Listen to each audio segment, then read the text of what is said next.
Corona की दूसरी लहर कितनी घातक साबित हुई है, यह बात किसी से छिपी नहीं है। लेकिन पिछले कुछ दिनों से कोरोना संक्रमितों के केसेस की संख्या में काफी कमी आई है, लेकिन मौत का बढ़ता आंकड़ा भी चिंता का विषय है।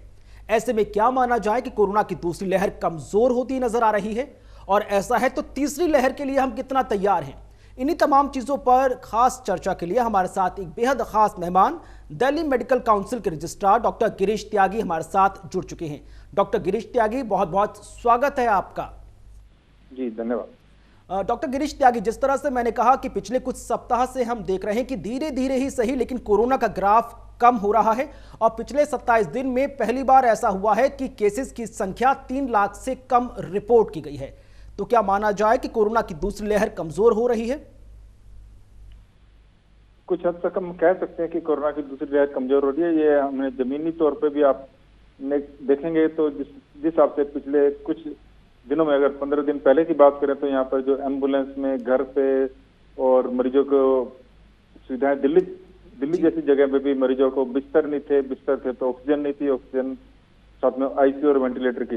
लेकिन अब जो कम से कम ग्राउंड लेवल पे ये है कि अस्पतालों में मरीजों को भर्ती हो सकते हैं। ऑफ कोर्स अभी सीरियस पेशेंट जो होंगे आईसीयू और वेंटिलेटर, उनके अभी तक काफी कमी है।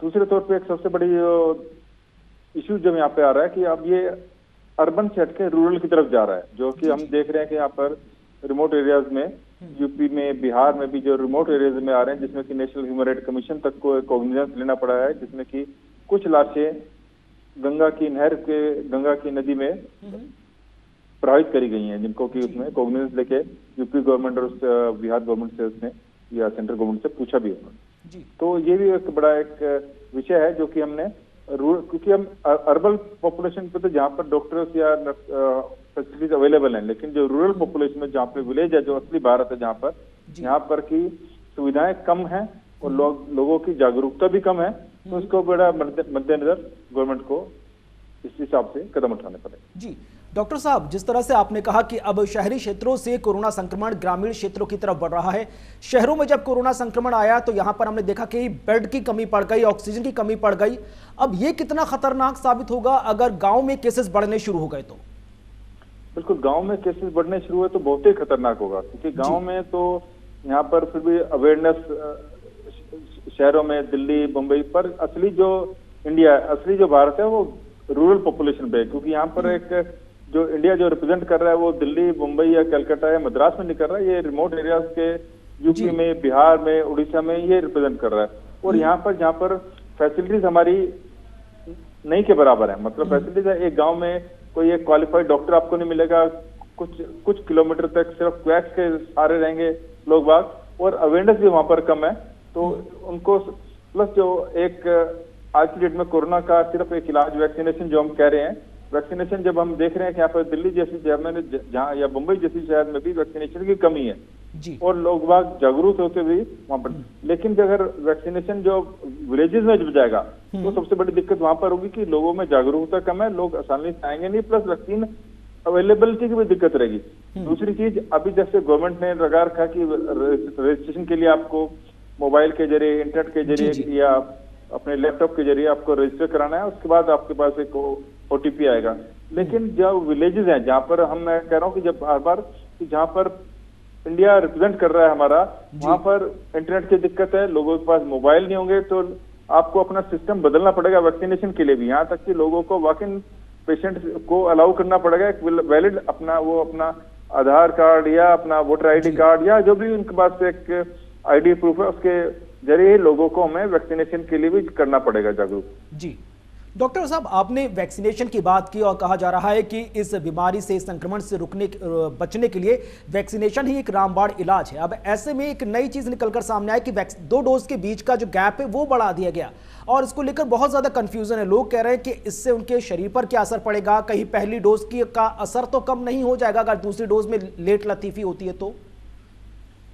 जी, एक तो जो कंफ्यूजन क्योंकि रहा है, जैसे कोविशील्ड और कोवैक्सीन जो 2 इंडिया की वैक्सीन थी, जिनमें कि पहले सिर्फ 4 हफ्ते का गैप था, उसके बाद कोविशील्ड में फिर 6 से 8 करा गया, उसके बाद अल्टीमेटली इसको 12 से 16 हफ्ते करा गया।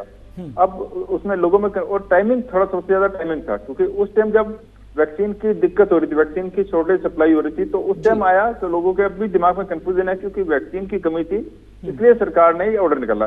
पर ये एक जो यूके में और लैंसेट में भी इसको डॉक्यूमेंट करा गया है कि जो वैक्सीन में अगर जो दोनों डोज में फर्क होगा ज्यादा, तो वो उसका उतना प्रभाव रहेगा, उतना एंटीबॉडी ज्यादा बनेगी। जी, अब ऐसे में हाल ही में अब बच्चों पर भी वैक्सीन ट्रायल को मंजूरी दे दी गई है। ये कितना महत्वपूर्ण है, क्योंकि तीसरी लहर को लेकर भी चर्चा है और कहा जा रहा है कि तीसरी लहर में बच्चे भी इसकी चपेट में आ सकते हैं। जी जी बिल्कुल, क्योंकि ये जो सेकंड वेव जो अभी चल रही थी, इसमें भी यंग जनरेशन को, पहले जो फर्स्ट वेव थी उसमें जनरली हमारे सिटीजन जो 45 साल से ऊपर थे या 60 साल के ऊपर थे, उनको ज्यादा इफेक्ट कर रहा था। अब जो ये सेकंड वेव हुई, इसमें 25-30 साल के उम्र के भी लोगों को इसमें अपनी चपेट में लिया कोरोना ने, और कई कैजुअलिटीज भी हुई हैं जो कि यंग कैजुअलिटी हुई हैं। और थर्ड वेव में जो एक रिसर्च बता रही है, जो लोगों का हमारा बाहर के लोग भी और साइंटिस्ट भी बता रहे हैं कि थर्ड वेव में जो बच्चे भी इन्वॉल्व होंगे ज्यादा। तो एक बड़ा ये सेंसिटिव विषय है कि बच्चों को, क्योंकि इसलिए बच्चों को वैक्सीन पे ट्रायल शुरू हुआ है, और प्लस हमने अपनी थर्ड वेव के लिए तैयारी करनी है अभी। मतलब हम सेकंड वेव के लिए बिल्कुल तैयार नहीं थे, ना सरकारें तैयार थी, ना सेंट्रल गवर्नमेंट तैयार थी, ना कि हमारी स्टेट गवर्नमेंट तैयार थी। अब क्योंकि हमने सेकंड वेव में देख लिया कि हमारी जो प्रिपेयर्डनेस थी बिल्कुल उस टाइम, अब हमने अपने आप को प्रिपेयर करा है सेकंड वेव के लिए, तो इसी को आगे बढ़ाते हुए थर्ड वेव के लिए पूरी तरह से तैयार करा जाए। आगे जिस तरह से अभी हम बात कर रहे हैं डाईऑक्सी डाईग्लूकोज की, कहा जा रहा है कि ये रामबाण होगा और इससे ऑक्सीजन पर निर्भरता भी काफी कम हो जाएगी। जी, एक जो टू डॉक्सी डी ग्लूकोज, एक भारत के डीआरडीओ ने इसको बनाया, डॉक्टर रेड्डी लैब के मिलके। तो इसका जो इसमें कहा गया कि एक तो जो अस्पतालों में जो मरीज होंगे उनकी जो स्टे होगा हॉस्पिटल में वो कम हो जाएगा, प्लस ऑक्सीजन के ऊपर डिपेंडेंस भी कम रहेगी, जो इसका जो साइंटिफिक लिटरेचर ही है।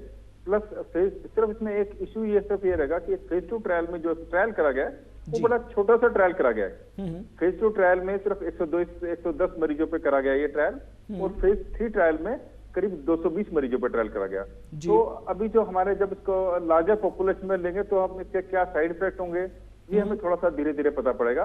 बट ऑफकोर्स बड़ा सुख की बात है, सुखद बात है कि यहाँ पर एक हमारे पास कुछ दवाई आई है जो कि कोरोना के इलाज में एक बेहतर करेगी मरीजों के लिए। जी, लेकिन इस बीच ये भी देखा गया कि कुछ लोग बड़े लापरवाह होते हुए नजर आए हैं। जिन लोगों को देखा कि उन्होंने पहला डोज ले लिया या दोनों डोज ले ली, वो काफी लापरवाह हुए, मास्क का इस्तेमाल नहीं कर रहे या फिर बहुत ज्यादा आउटिंग करते हुए नजर आए हैं। ऐसे लोगों की जो लापरवाही है वो कितना खतरनाक साबित होगी सर? ये तो बहुत ही खतरनाक होगी। इसमें आपको जो वैक्सीन हमारा एक सिर्फ इलाज वैक्सीन है, वैक्सीन हमारे को बचा सकता है, प्लस वैक्सीन के साथ लेने के साथ भी हमारे को social distancing, hand hygiene, mask लगाना और जो कोविड अप्रोप्रिएट बिहेवियर जिनको कहते हैं वो पूरा रिलीजियसली फॉलो हमको करना पड़ेगा। अदरवाइज हमने देखा है कि कोरोना की जिनको सेकंड डोज लग चुकी थी वो भी काफी लोग इन्फेक्ट हुए हैं जिनकी संख्या कम थी। वैक्सीन लगाने का फायदा है कि अगर हम इन्फेक्ट भी होते हैं तो उसके चांस कम है, जो सिवियरिटी ऑफ इलनेस होगी वो कम रहेगी। अस्पताल में अगर मरीज को, नॉर्मल मरीज को 15 दिन के स्टे की जरूरत होती है, अगर हमने वैक्सीन लगा रखी है तो बहुत जल्दी इसको रिकवरी होगी और उसी हिसाब से जो कॉम्प्लिकेशंस होंगी कोविड की वो भी इसमें कम होंगी अगर हमने वैक्सीन लगा रखी है। प्लस साथ में हमने जो अपना कोविड अप्रोप्रिएट बिहेवियर है, जो खास तौर से जो कोविड अप्रोप्रिएट बिहेवियर है, जैसे कि मास्क लगाना, सोशल डिस्टेंसिंग, हैंड हाइजीन, इनका रिलीजियसली फॉलो करना है। प्लस अगर बहुत ज्यादा जरूरत है, गवर्नमेंट को लॉकडाउन क्यों लगाना पड़ रहा है? इसीलिए लगाना पड़ रहा है कि हम बिना जरूरत के भी हम मार्केट में जा रहे थे, लोगों से मिल रहे थे और बिना मास्क लगाए मिल रहे थे। तो इसलिए हमारे को ये चीजों का ध्यान करना है कि हम कोविड अप्रोप्रिएट बिहेवियर का पूरी तरह से पालन करें। जी डॉक्टर साहब, हम लगातार जिस तरह से लापरवाही की बात कर रहे हैं, एक गैर जिम्मेदारी ये भी है कि लोग व्हाट्सएप के थ्रू या सोशल मीडिया के थ्रू कुछ पढ़ लेते हैं और सेल्फ ट्रीटमेंट शुरू कर देते हैं। और हाल फिलहाल में जो केस सामने आए ब्लैक फंगस के, उसमें कहा गया कि पेशेंट ने बहुत भारी मात्रा में स्टेरॉइड ले लिया जिसके चलते ब्लैक फंगस का उन्हें शिकार होना पड़ा। इस पर आप क्या कहेंगे? जी जी बिल्कुल, ये तो आपने बहुत ही अच्छा सवाल है, क्योंकि जो भी अगर आपको जैसे कोविड आपको अगर पॉजिटिव रिपोर्ट आती है तो अपने कोई भी जो आपका फैमिली डॉक्टर है या अस्पताल के डॉक्टर से आप कंसल्ट करिए, वीडियो कॉन्फ्रेंसिंग के जरिए करिए, ऑनलाइन कंसल्टेशन करिए, उसकी सलाह से अपना घर पे अपने आप को आइसोलेट कर लीजिए। जी। ऑक्सीजन टेम्परेचर जो बार बार कहा जा रहा है कि ऑक्सीजन मेजर करते रहिए, टेम्परेचर मेजर करते रहिए। अगर सांस लेने में दिक्कत है, कोई बुखार आपका नहीं उतरा, तो आप डॉक्टर से संपर्क करके अगर ऑक्सीजन कम है तो अस्पताल में प्रवेश करिए। प्लस मेडिकेशन तो कम से कम आप बिल्कुल भी लेने की कोशिश ना करें। मेडिकेशन सिर्फ एक क्वालिफाइड डॉक्टर की सलाह पर ही उसको सलाह करके तभी आपको मेडिकेशन लें, खासतौर से जैसा आपने बताया स्टेरॉइड से, क्योंकि ये साइड इफेक्ट हैं। और लोगों में हमने देखा कि लोगों ने ऑक्सीजन सिलेंडर घर में ला के बिना डॉक्टर की परामर्श के ऑक्सीजन लेना भी शुरू कर दिया था। बिल्कुल। सर, एक चीज और निकलकर सामने आई है कि हमने देखा है कि हाल फिलहाल में कालाबाजारी बहुत ज्यादा हुई, चाहे वो रेमडेसिविर इंजेक्शन की हो या ऑक्सीजन सिलेंडर्स की हो या ऑक्सीजन कंसंट्रेटर की हो। इस मुश्किल के वक्त में इस तरह की घटनाओं का सामने आना, इसे आप किस तरह से देखते हैं?